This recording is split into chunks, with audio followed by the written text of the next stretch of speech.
الحمد لله نحمده ونستعينه ونستغفره ونؤمن به ونتوكل عليه ونعوذ بالله من شرور أنفسنا ومن سيئات أعمالنا من يهد الله فلا مضل له ومن يضلل فلا هادي له ونشهد أن لا إله إلا الله وحده لا شريك له ونشهد أن سيدنا مولانا محمدا عبده ورسوله اللهم صل على سيدنا مولانا محمد طب القلوب والدوائها وعافية وأبدان وشفائها ونور أبصار وضيائها وعلى آله وأصحابه وسلم رب اشرح لي صدري ويسر لي أمري واحلل عقدة من لساني يفقهوا قولي ربي زدني علما. أما بعد، فقد قال الله تعالى في القرآن الكريم وفي القرآن المجيد: أعوذ بالله من الشيطان الرجيم بسم الله الرحمن الرحيم. سبحان الذي أسرى بعبده ليلا من المسجد الحرام إلى المسجد الأقصى إلى آخره. صدق الله العلي العظيم. عن أنس بن مالك رضي الله تعالى عنه كان أبو ذر رضي الله تعالى عنه يخطب أن رسول الله صلى الله عليه وسلم قال: فرج سقف وأنا بمكة إلى آخره. أو قال النبي صلى الله عليه وسلم: صدق رسول النبي الكريم. அளவெல்லா அன்பும் நிகழல்லா அன்பும் விண்ணையும் மண்ணையும் உங்களையும் என்னையும் தரம் பார்த்து தடம் பார்த்து தக்க சமயத்தில் தருவர் மூலம் தந்து கொண்டே இருக்கக்கூடிய தயாள தன்மை வளைத்த தர்ம பிரபாகிய தர்ம சப்தாவாகிய வல்லோன் அல்லாஹ்விற்கே எல்லா புகழும் உரித்தது.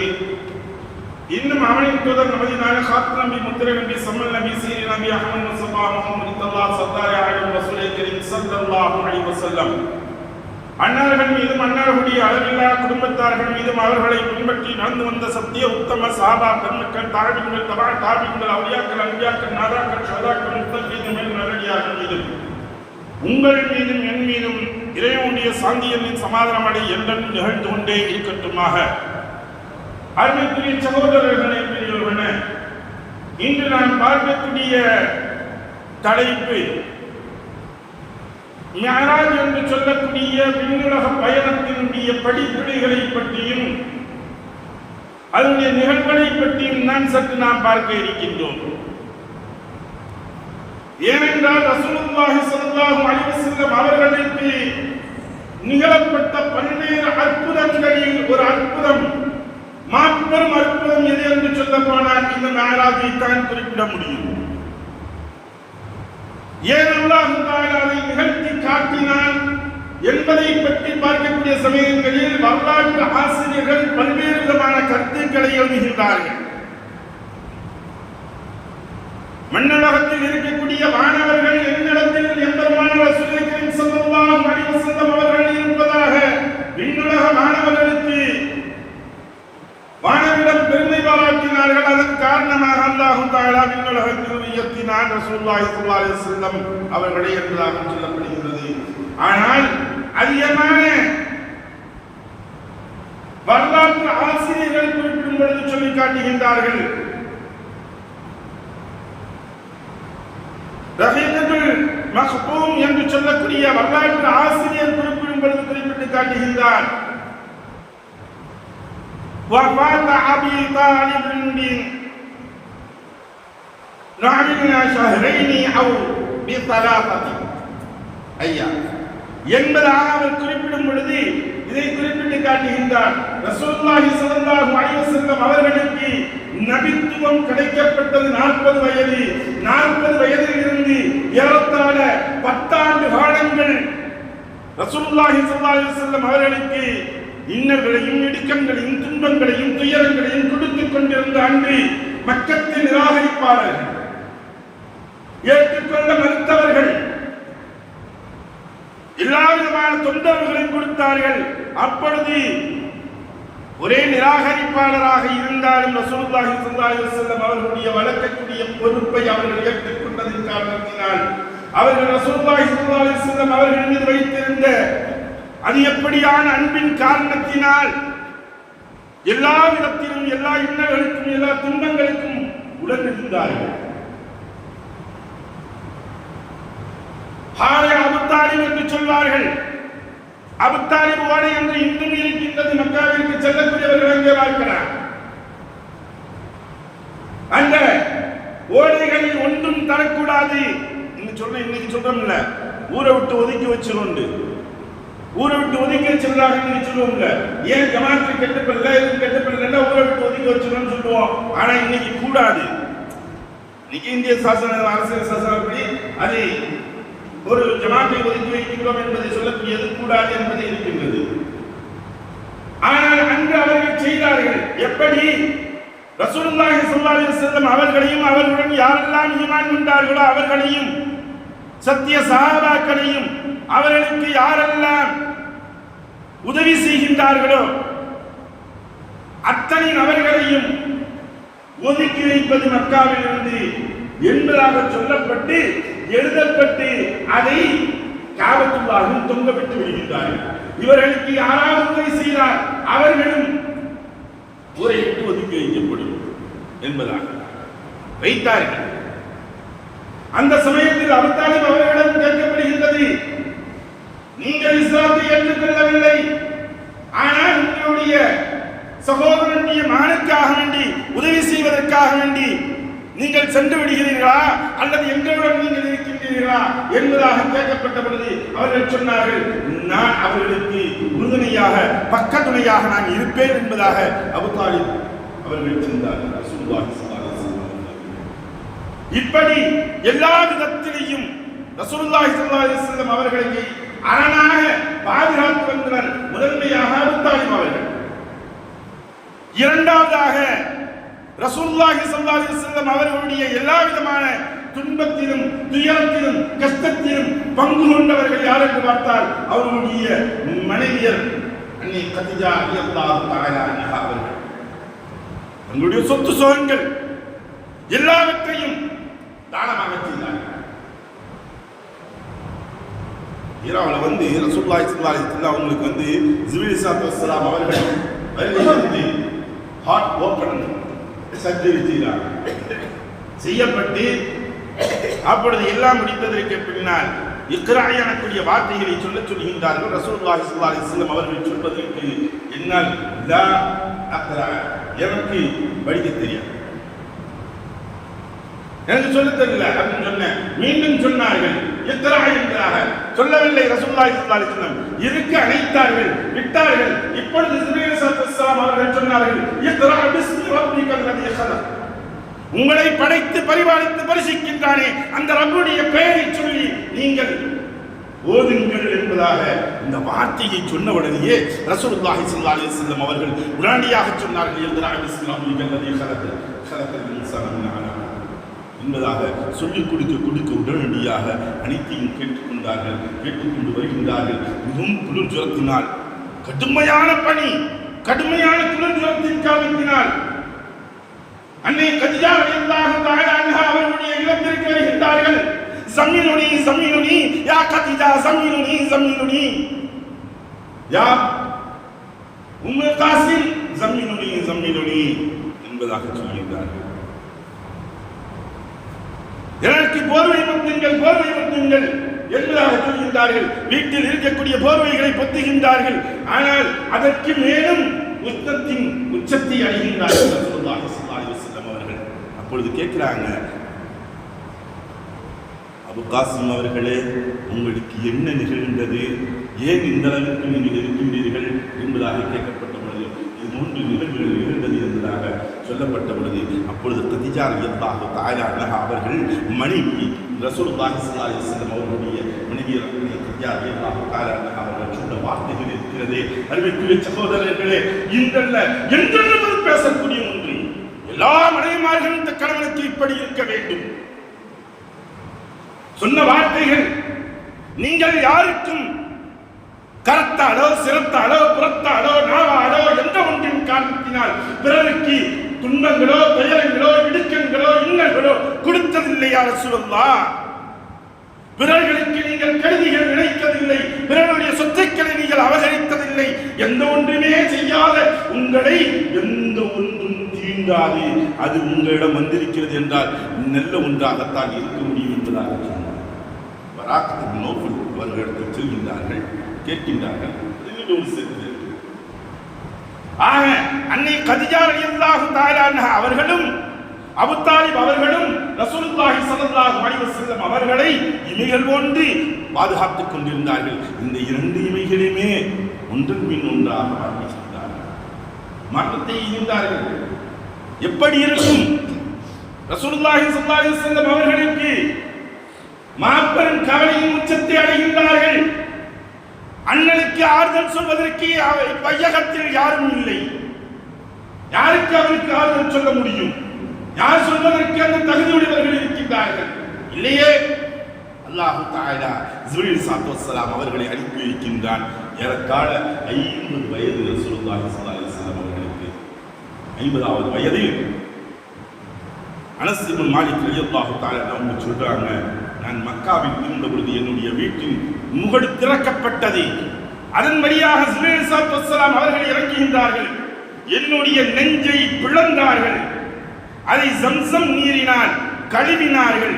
பின்னர் ஈமான் மற்றும் ஞானத்தினால் நிரப்பப்பட்ட ஒரு தங்க தட்டை கொண்டு வந்து என்னுடைய நெஞ்சத்தில் கொட்டினார்கள். யாரு? ஜிப்ரீல் ஸல்லல்லாஹு அவர்கள் கொட்டினார்கள். பிறகு ஜிப்ரீல் ஸல்லல்லாஹு அவர்கள் என்னுடைய கரங்களை பிடித்து அதை சொன்னார்கள்.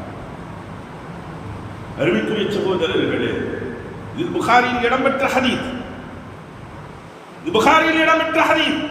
ரசூலுல்லாஹி ஸல்லல்லாஹு அலைஹி வஸல்லம் அவர்களை ஜிப்ரீல் ஸல்லல்லாஹு அவர்கள் அழைத்து சென்றார்கள். Open heart surgery. இன்னைக்கு எத்தனையோ இதை பார்க்கின்றோம். இன்னைக்கு பார்க்கறாங்க. அதுக்கு முன்னாடி அடைப்பு இருக்கா இல்லையா அப்படின்னு பார்க்கிறதுக்கு ஒண்ணு ஒரு கருவி ஆஞ்சு போடுறாங்க. எல்லாவற்றையும் பார்த்துவிட்டு அதுக்கு பின்னாடி என்ன செய்யறாங்க? ஒரு கருவியை ஒன்று பொருத்தப்படுகின்றது. அடைப்புகளை நீக்கப்பட்டு சரியாக ஆக வேண்டும் என்று எல்லா அடைப்புகளும் 3 அடைப்புகள் 4 அடைப்புகள் வந்து விட்டால் இவருக்கு ஓபன் சர்ஜரி தான் பண்ணணும். ஆனா எந்த அளவுக்கு சக்சஸ் சொல்ல முடியாது அப்படின்னு கையெழுத்து வாங்கிட்டு தான் அங்க ஆபரேஷன் முடியாது. கத்தியவே வைக்காது.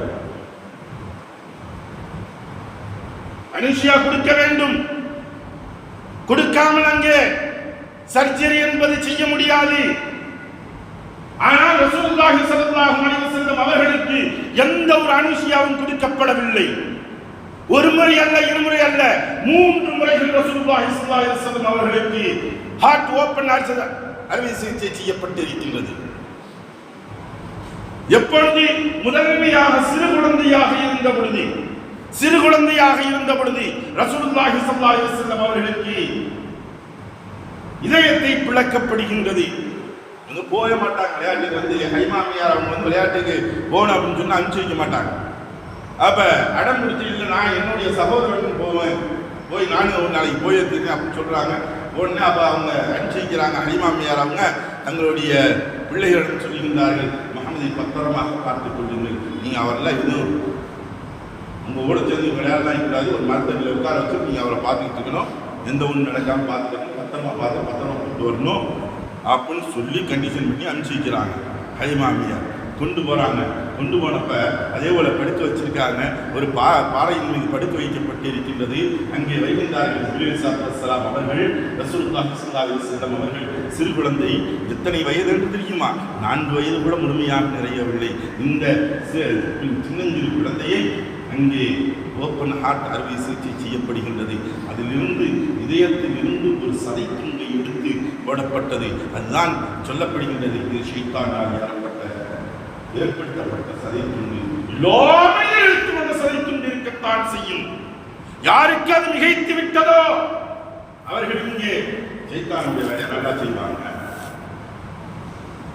ரத்தத்திலே ஊறி இருக்கின்றான் ஷைத்தான். இவனை கட்டுப்படுத்துவதுதான், இவனிடம் போர் செய்வதுதான் மாற்றம் யுத்தமாக இந்த காலகட்டத்தில் இருந்து கொண்டிருக்கிறது. அருமைக்குரிய சகோதரர்களே, பார்த்துட்டு இருக்கிற குழந்தைகள் எல்லாம் பயந்து ஓடுறாங்க. ஓடி போய் ஹலிமா அம்மையார் அவங்கள்ட்ட சொல்றாங்க, தாயே, இதுபோல ஏதோ யாரோ வருகின்றார்கள், நெஞ்சை பிழைக்கின்றார்கள், இது போன்று செய்து கொண்டிருக்கின்றார்கள், இறந்துட்டார் முகமது அப்படின்னு சொன்ன உடனே ஸல்லல்லாஹு அலைஹி வஸல்லம் இறந்ததாக சொல்லப்பட்ட பொழுது ஹலீமா அம்மையார் அவர்கள் ஓடோடி வருகின்றார்கள். வருகின்ற பார்க்கின்றார்கள். பார்த்தபோது ரசூலுல்லாஹி ஸல்லல்லாஹு அலைஹி வஸல்லம் நல்லா எந்திரிச்சு உட்கார்ந்துருக்காங்க. ஆனா அவங்களுக்கு வழி தெரியல, ஒரு பயம் இருந்துச்சு. என்ன நடந்துச்சுங்கிறது எல்லாம் தெரியும். நெஞ்சை பிளக்கப்பட்டதும் தெரியும், இதயத்தை அடிக்கப்பட்டதும் தெரியும், சம்சம் நீரால் கழுவப்பட்டதையும் கண்டார்கள், அவை பொருத்தப்பட்டதையும் கண்டார்கள், அதில் உள்ள சதை துண்டுகளை எரிக்கப்பட்டதையும் கண்டார்கள். அனைத்தையும் கண்ட ரசூலுல்லாஹி ஸல்லல்லாஹு அலைஹி வஸல்லம் அவர்கள் ஒரு பயத்தினுடைய இருள் சூழ்ந்தவர்களாக இருந்தார்கள். ஹலீமா அம்மையார் அவர்கள் ஒன்றும் கேட்கல. என்னப்பா நடந்து வா அப்படின்னு சொல்லி கொண்டு வந்து நேரம் வந்து 4 வயசு ஆகுங்க கொண்டு வந்து யாவத்தா எட்டோ படிச்சுட்டு போயிட்டாங்க. அருமைக்குரிய சகோதரர்களே, ரசூலுல்லாஹி ஸல்லல்லாஹு அலைஹி வஸல்லம் இரண்டாவது முறையாக நுபுவத்து கிடைத்த பொழுது, மூன்றாவது முறையாக இதில் இந்த விண்ணுலக பயணத்தின் போது ரசூலுல்லாஹி ஸல்லல்லாஹு அலைஹி வஸல்லம் அவர்களுக்கு ஹார்ட் ஓபனர் சிகிச்சை செய்யப்பட்டது. அங்க செஞ்சிட்டு ரசூலுல்லாஹி ஸல்லல்லாஹு அலைஹி வஸல்லம் அவர்களை ஜிப்ரீல் ஸல்லல்லாஹு அவங்க சொல்றாங்க, காபா மக்காவுக்கு கூட்டு போறாங்க. போய் இங்க 2 காய் தொழுதுக்குனாங்க, தொழுதாங்க. அதற்கு பின்னால் அழைத்து செல்கின்றார்கள். ஒவ்வொரு காட்சிகளாக காண்கின்றார்கள். ஏராளமான காட்சிகளை கண்டார்கள். மூசா அலைஹிஸ்ஸலாத்து வஸ்ஸலாம் தொழுததை கண்டார்கள். ஈசா அலைஹிஸ்ஸலாத்து வஸ்ஸலாம் அவர்கள் பிறந்த இடத்தை கண்டார்கள். ஒவ்வொரு இடங்களாக கண்டுகொண்டே செல்கின்றார்கள். சினா என்ற மலைக்குண்டை கண்டார்கள். ஒவ்வொன்றாக கேட்கப்படுகின்றது, மஹாதா, இது என்ன, இது என்ன இடம் என்பதாக கேட்கப்பட்ட பொழுது ஜிப்ரீல் அலைஹிஸ்ஸலாத்து வஸ்ஸலாம் அவர்கள் ஒவ்வொன்றாக சொல்லிக் கொண்டு வந்தார்கள். அருமைக்குரிய சகோதரர்களே, அருமைக்குரிய பெரியோர்களே, நாம் சிந்திக்க வேண்டியது அதில் கூறப்பட்டதுடைய ஒரு மாபெரும் படிப்பினை என்னவென்று தெரியுமா? ரசூலுல்லாஹி ஸல்லல்லாஹு அலைஹி வஸல்லம் அவர்கள் கடந்து செல்கின்றார்கள். அப்பொழுது செல்லக்கூடிய சமயங்களில் ஒரு நறுமணம் வீசுகின்றது. இதற்கு முன்னால் அந்த நறுமணத்தை நுகராதது போன்று ரசூலுல்லாஹி ஸல்லல்லாஹு அலைஹி வஸல்லம் கேட்கின்றார்கள். இந்த நறுமணம் எங்கிருந்து வீசுகின்றது என்பதாக கேட்கப்பட்ட பொழுது அப்பொழுது ரசூலுல்லாஹி ஸல்லல்லாஹு அலைஹி வஸல்லம் அவர்களுக்கு சொல்லப்பட்டது, இதுதான் மாஹிர் அவர்களும் அவர்களுடைய குழந்தைகளும் தஃபன் செய்யப்பட்ட இடம், அந்த இடத்தில் இருந்து வரக்கூடிய நறுமணம் என்பதாக சொன்னார். அருமைக்குரிய சகோதரர்களே, இவர்கள் யார் என்று தெரியுமா? இவர்கள் எப்படியா கொண்டவர்கள் என்று தெரியுமா? எதுபோன்ற ஈமானை கண்டிருக்கிறார்கள் என்று தெரியுமா? இவர்களுடைய ஈமான்கள் நமக்கு இன்று வேண்டும். மாஷிதா அவர்களுடைய ஈமானை போன்று நம்முடைய ஈமான் வேண்டும். ஃபிரௌனுடைய காலத்தில் வாழ்ந்தவர்கள், இவர்கள் ஃபிரௌனுடைய குழந்தைகளை வளர்க்கக்கூடிய பொறுப்புதாரியாக நியமிக்கப்பட்டிருக்கின்றார்கள். ஃபிரௌனுடைய மனைவி ஆசியா அலைஹிஸ்ஸலாத்து வஸ்ஸலாம் அவர்கள் ஈமான் கொண்டார்கள் என்பதாக நாம் தெரிகின்றோம். ஃபிரௌனுடைய மனைவி இஸ்லாத்தை ஏற்றுக்கொண்டார் என்பதை மட்டும் நாம் விளங்குகின்றோம். ஆனால் அவர்களுக்கு முன்பதாகவே அவர்களிடத்தில் பணிவிடை செய்த பணிப்பெண்கள் ஈமானை ஏற்றுக்கொண்டவர்கள். அவங்க என்ன செய்யறாங்க? குழந்தைகளுக்கு மறைமுகமாக இஸ்லாத்தை பற்றி தன்னுடைய எல்லா குழந்தைகளுக்கும் எடுத்துச் சொல்கின்றார்கள். அப்பொழுது ஒருமுறை தன்னுடைய குழந்தைகளுக்கு தலைவாரி கொண்டிருக்கின்றார்கள். தலைவாரக்கூடிய சமயங்களில் இந்த சீப்பாகின்றது, கீழே விழுந்து விடுகின்றது. இப்பொழுது அருகாமையில் இருக்கக்கூடிய ஃபிரௌனுடைய மகளும் இருந்து கொண்டிருக்கின்றார். இப்ப பாக்குறாங்க, கீழே விழுந்த சீப்பை பிஸ்மில்லாஹிர் ரஹ்மானிர் ரஹீம் என்பதாக சொல்லி எடுக்கிறாங்க. பிஸ்மில்லாஹ் சொல்லி எடுக்கிறாங்க. பிஸ்மில்லாஹ் சொல்லி எடுத்த உடனே அந்த குழந்தை இருக்கின்றது. பிஸ்மில்லாஹ் என்று சொன்னாய் அல்லவா, அந்த அல்லாஹ்வுடைய பெயரை கொண்டிருந்து அல்லாஹ் என்று சொன்னது என்னுடைய தகப்பனாரை தானே என்பதாக சொல்லி கேட்கப்பட்ட பொழுது அவர்கள் சொன்னார்கள், மாஷிதா அலைஹிஸ்ஸலாத்து வஸ்ஸலாம் அவர்கள் சொன்னார்கள், இல்லை, உன்னையும் உன்னுடைய தந்தைக்கும் எனக்கும் ரப்பாக இருக்கக்கூடிய ரப்பை அல்லாஹ்வை நான் சொன்னேன் என்பதாக சொல்லப்பட்ட பொழுது ஓடோடி சென்றார். இந்த குழந்தை சென்று ஃபிரௌனிடம் சொன்னார், உங்களை விட உங்களையும் படைத்த ஒரு ரப்பு இருக்கின்றானே என்பதாக சொல்லப்பட்ட பொழுது அழைத்து வரப்படுகின்றது. அழைத்து வரப்பட்டு அவர்களிடத்தில் கேட்கப்படுகின்றது, என்ன ஆனது? என்னை ரப்பு இல்லை என்று நீ சொன்னாயா? ஆனா ரப்புக்கும் ஆயா என்பதாக சொல்லப்பட்ட குர்ஆன் அல்லாஹ் குர்ஆனில் சொல்லி காட்டுகின்றான். ஃபிரௌன் எப்படி சொன்னான்? அன ரப்புக்கும் ஆலா, நான் தான் ரப்பு என்பதாக சொன்னான். ஒரு டைம் ஃபிரௌனும் ஷைத்தானும் இப்லீஸும் சந்திச்சுக்கிட்டாங்க. இப்லீஸ் சந்திச்சுக்கிட்டா இப்லீஸ் சொன்னா, என்னை விட தான் பெரிய ஆளப்பா, எல்லாம் எல்லாமே வந்து நான் இதுவரை சொல்லவே இல்லை, நான் ரப்புன்னு சொல்லவே இல்லை, ஆனால் எல்லாத்தையும் நான் கெடுத்தேன், என்னை விட பெரிய ஆளா இருக்க அப்படின்னு சொன்ன உடனே அப்போ ஃபிரௌன் சொன்னா, பிரச்சனை இல்லை, என்னை விட நீ உன்னை விட நான் பெரிய ஆளுன்னு சொல்ற, ஆனா நான் இப்ப அல்லாஹ்ட்ட வந்து மன்னிப்பு கேட்டா என்ன மன்னிச்சிடும், உன்னை மன்னிக்க மாட்டாங்களா? சைத்தான மன்னிப்பான், அவனுக்கு மன்னிப்பே கிடையாது. ஃபிரௌன் அப்படி சொன்னான். ஷைத்தான் சொல்லாத வார்த்தைகளுக்கு மேலாக நான் ரப்பு என்பதாக சொன்னவன் ஃபிரௌன்.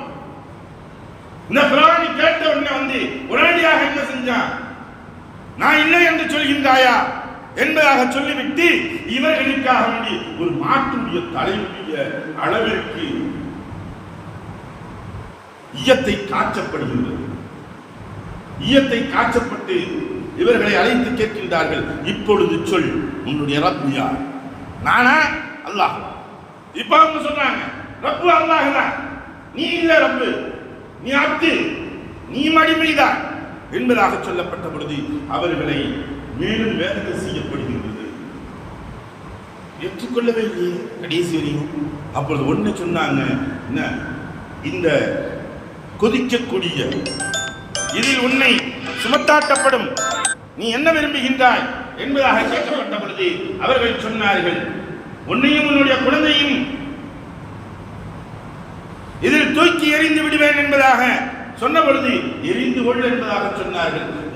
உன்னுடைய கடைசி ஆசை என்ன என்பதாக ஃபிரௌன் கேட்கப்பட்ட பொழுது இவர்கள் சொன்னார்கள், ஒன்றுமல்ல, என்னுடைய கடைசி ஆசை நான் இறந்ததற்கு பின்னால் என்னுடைய எலும்புகளை எடுத்து என்னுடைய குழந்தைகளுடைய எலும்புகளை எல்லாம் ஒரே இடத்தில் தப்பன் செய்து. அப்ப அவன் சொன்னான், சரி சரி அப்படி நீ வேலை செஞ்சதுக்கு அந்த ஒன்றையாச்சும் நான் செய்யறேன் அப்படின்னு சொல்லிட்டு அதே போல அனைவருமாக ஒவ்வொரு குழந்தையாக எடுத்து முதல் குழந்தை இறந்த குழந்தையை முதன்மையாக போட்டார், அடுத்தபடியாக ஒவ்வொரு குழந்தையாக தூக்கி போட்டுக் கொண்டே இருக்கின்றார். கடைசியாக இறுதியாக மாயிதா அவர்களையும் அவர்களுடைய பச்சிரம் குழந்தை, பால்குடி மரபான குழந்தை, கை குழந்தை, இந்த குழந்தையும் இரண்டு நபர்களையும் ஒன்றாக சேர்த்து தூக்கி எறிவதற்காக அங்கே நிறுத்தப்படுகின்றது. அப்பொழுது இவர்கள் பார்க்கின்றார்கள், மைதாவர்கள் பார்க்கின்றார்கள், இந்த குழந்தை என்ன பாவம் செய்தது, என்னால் இது அணிவிக்க வேண்டியது இருக்கின்றதே என்பதாக அந்த தாயுடைய பாசம் அங்கே சற்று வந்தது. இத்தனை குழந்தைகளை எறியக்கூடிய சமயங்கள் கூட வரவில்லை. ஆனால் பச்சிலம் குழந்தை அந்த குழந்தையை பார்க்கும் பொழுது, முகத்தை பார்க்கும் பொழுது வந்தது. அப்பொழுது அந்த குழந்தை பேசியது. அந்த குழந்தை பேசியது, தாயே, என்னை கண்டு நீ அஞ்சாதே, நாளை நாம் மஹ்ஷரில் சொர்க்கத்தில் இருப்போம், அல்லாஹ்வுடைய அந்த இடங்களில் நாம் சுபிட்சமாக இருப்போம் என்றார். இரு நபர்களையும் ஒன்றாக எரியப்பட்டது, அவர்களை தப்பன் செய்யப்பட்டது ஒரே இடம். அந்த இடத்தில் இருந்துதான் இந்த அருமையான நறுமணம் வந்து கொண்டே இருக்கின்றது. யார சொல்லலாம் என்பதாக சொன்னார். பெருமைக்குரிய சகோதரர்கள், ஒவ்வொரு சமயங்களிலும் இந்த ஈமானைத்தான் ரசூலுல்லாஹி ஸல்லல்லாஹு அலைஹி வஸல்லம் முதன்மையாக 10 ஆண்டு காலங்கள் வளர்த்து வந்தார். ஈமானுடைய தன்மையைத்தான் 10 ஆண்டு காலங்கள் ரசூலுல்லாஹி ஸல்லல்லாஹு அலைஹி வஸல்லம் அவர்கள் வளர்த்து வந்தார்கள். நுபுவத் 40 வயது கிடைத்தது. 50 வயதில் இருந்தான் தொழுகை, 51 52 நோன்பு, அப்புறம் ஜக்காத்து, அப்புறம் ஹஜ், இப்படி ஒவ்வொன்றாக வந்தது. ஆனால் இந்த 10 வருஷ காலம் ஈமானை பலப்படுத்தினார்கள். எப்படியா கொஞ்சம் ஈமான் தெரியுமா? சிறு வயதில் இருந்து அம்மார் ரலியல்லாஹு தஆலா அவர்களுடைய ஈமான் இருக்கின்றது. குழந்தையாக இருக்கக்கூடிய அம்மார் ரலியல்லாஹு தஆலா நம்ம கேள்விப்பட்டிருப்போம். சுமையா ரலியல்லாஹு தஆலா அன்ஹா, யாசர் ரலியல்லாஹு தஆலா, அப்துல்லாஹ் ரலியல்லாஹு தஆலா, இவர்கள் எல்லாம் ஒரே சமயத்தில் காபாவில் இறக்கப்பட்டார்கள், ஷஹீதாக்கப்பட்டார்கள். அதில் ஒரே ஒரு குழந்தையை மட்டும் விடுபட்டு வைத்திருந்தார். யார் அது? இந்த அம்மார் ரலியல்லாஹு தஆலா, சின்ன பச்சை குழந்தை, 7-8 வயசு குழந்தை. இந்த கொள்கையை முதல்ல விட்டு அதுக்கு பின்னால் அவருக்கு செய்யப்பட்ட துன்பங்கள் எந்த அளவிற்கு என்று தெரியுமா? நெருப்பில் காட்டப்பட்டு, கம்பியை நெருப்பில் காய்ச்சப்பட்டு, இடுப்பில் விழாவில் இழுக்கப்படும். ஒரு முறை வர்றாங்க அம்மா ரலியல்லாஹு தஆலா அன்ஹு, ரசூலுல்லாஹி ஸல்லல்லாஹு அலைஹி வஸல்லம் சொல்றாங்க, யார் ரசூலுல்லாஹ்?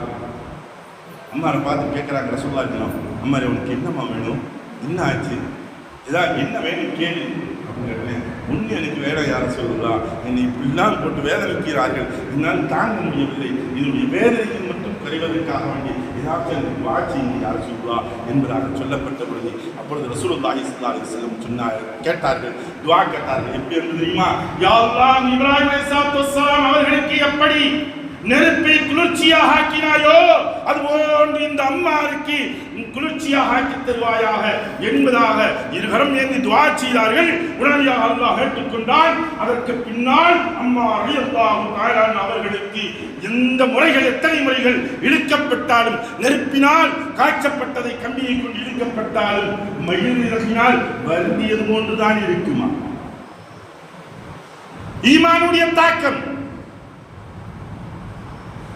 தொழுகையின் மீது எப்படி சொல்கின்றார்கள்? மதீனாவாசிகள், மக்காவாசிகள் எல்லாம் சொன்ன பொழுது இளைஞர்களுடைய தன்மைகள் எப்படி இருந்தது என்று தெரியுமா? இளைஞர்களுடைய தன்மைகள் எப்படி இருந்தது என்று தெரியுமா? பகலில் இவர்கள் வீரர்களாக இருப்பார்கள், இரவில் இவர்கள் முதியவர்களை போன்று இருப்பார்கள். பகலில் இவங்களுடைய வேலைகள் ஆக்டிவா வேலை செஞ்சுக்கிட்டு இருப்பாங்க. நைட் நேரம் ஆயிடுச்சு அப்படின்னா முசல்லாவில் தொழுகையில் இவர்கள் வயோதிகரை போன்று தொழுது கொண்டே இருப்பார். அதுபோன்றுதான் இஸ்லாத்தை ரசூலுல்லாஹி ஸல்லல்லாஹு அலைஹி வஸல்லம் அவர்கள் மதீனாவிற்கு செல்வதற்கு முன்பதாக மக்காவிற்கு முதன்மையாக அனுப்பப்பட்டது வாலிப சகோதரர்களாக முதன்மையாக இருக்கக்கூடிய நபரை சஹாபாக்களை தான் அனுப்பி வைத்தார்கள். மதீனாவுடைய சூழ்நிலை எப்படி இருக்கின்றது என்று பார்ப்பது, இளைஞர்களை வைத்து ரசூலுல்லாஹி ஸல்லல்லாஹு அலைஹி வஸல்லம் அவர்கள் ஹஜ்ஜுடைய சமயத்தில், ஹஜ்ஜத்துல் விதாவில் அங்கே உரையாற்றினார்கள் என்று நாம் சொல்கின்றோம் அல்லவா? அப்பொழுது செல்லக்கூடிய சமயங்களில், மதீனாவில் இருந்து அங்கே செல்லக்கூடிய சமயங்களில் எல்லா சஹாபாக்களும், வருகின்ற சஹாபாக்கள் எல்லாம் இருக்கின்றார்கள். அபூபக்கர் சித்தீக் ரலியல்லாஹு தஆலா, உமர் ரலியல்லாஹு தஆலா, உஸ்மான் ரலியல்லாஹு தஆலா, அலி ரலியல்லாஹு தஆலா, ஜுபைர் ரலியல்லாஹு தஆலா, இப்னு அப்பாஸ் ரலியல்லாஹு தஆலா என்று சொல்லக்கூடிய அத்தனை அஷரத்துல் முபஷ்ஷராவில் இருந்து அத்தனை சஹாபாக்கள் இருந்தார்கள். ரசூலுல்லாஹி ஸல்லல்லாஹு அலைஹி வஸல்லம் கிளம்பவில்லை. ஒரு நபருக்காக வேண்டி எதிர்பார்த்தார்கள். எந்த நபருக்காக வேண்டி தெரியுமா? உஸாமா என்று சொல்லக்கூடிய ஒரு இளைஞருக்காக வேண்டி எதிர்பார்த்தார்கள். 18 வயது நிறைந்த உஸாமாவிற்காக வேண்டி எதிர்பார்த்தார்கள். ஏனென்று தெரியுமா? அவர்களை தங்களுடைய ஒட்டகத்திற்கு பின்னால் அமர வைத்து அழைத்துச் சென்றார்கள். அதற்கு பின்னால் அரஃபா மைதானத்தில் உரை நிகழ்த்தினார்கள். அடுத்து வரக்கூடிய சந்ததியர்கள் இதை எடுத்துச் செல்ல வேண்டும் என்பதற்காக. இன்னைக்கெல்லாம் நம்மளுடைய பிள்ளைகள் எப்படி இருக்காங்க? பாட் ப்ரோ, வெரி ராங் ப்ரோ. நம்ம சொல்றது ப்ரோ ப்ரோன்னு சொல்லிட்டு இவங்க ப்ரோவாத்தான் போய்கிட்டு இருக்காங்க. இபாதத்துகளின் பக்கம் ஈடுபாடுகள் இல்லாத இளைஞர் சமுதாயம் என்று உருவாகிக் கொண்டிருக்கின்றது. போதை கலாச்சாரத்திற்கு அடிபணியக்கூடிய இளைஞர் சமுதாயம் என்று சென்று கொண்டிருக்கின்றது. மீன்சு மோகத்தின் பக்கம் செல்லக்கூடிய இளைஞர் சமுதாயம் இன்று சென்று கொண்டிருக்கின்றது. நாளை இஸ்லாத்தை எடுத்து வழிநடத்தக்கூடிய இளைய சமுதாயம் இப்படி வேதனையாக சூழ்நிலைகள் போகின்றது. இவர்களுக்கு வழிகாட்டுவது யார்? இவர்களை நேர்வழிப்படுத்துவது யார்?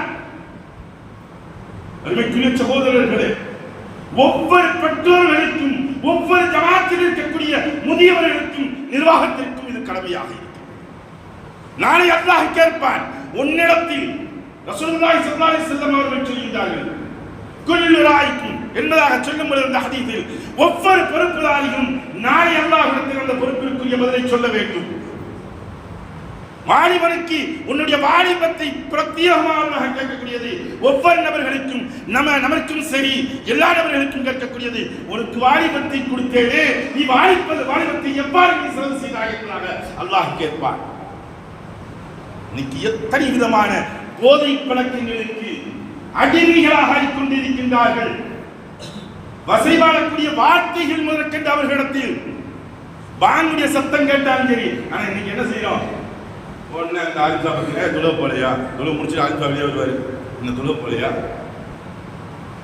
எப்போ சொல்லணும்? பாங்க சொன்னு சொல்லணும், போட தொழுவ போடான்னு பார்த்தீங்கன்னா பிரச்சனை இல்லை. தொழுது முடிச்சுட்டு வெளியே தான் வந்தோடனே எதுக்கு இங்கே வந்து கொஞ்சம் செய்கிறான். அதுக்கு மீறி ஏதாச்சும் சொன்னோம்னா இடியாப்போம் போயிட்டே இருப்பான்.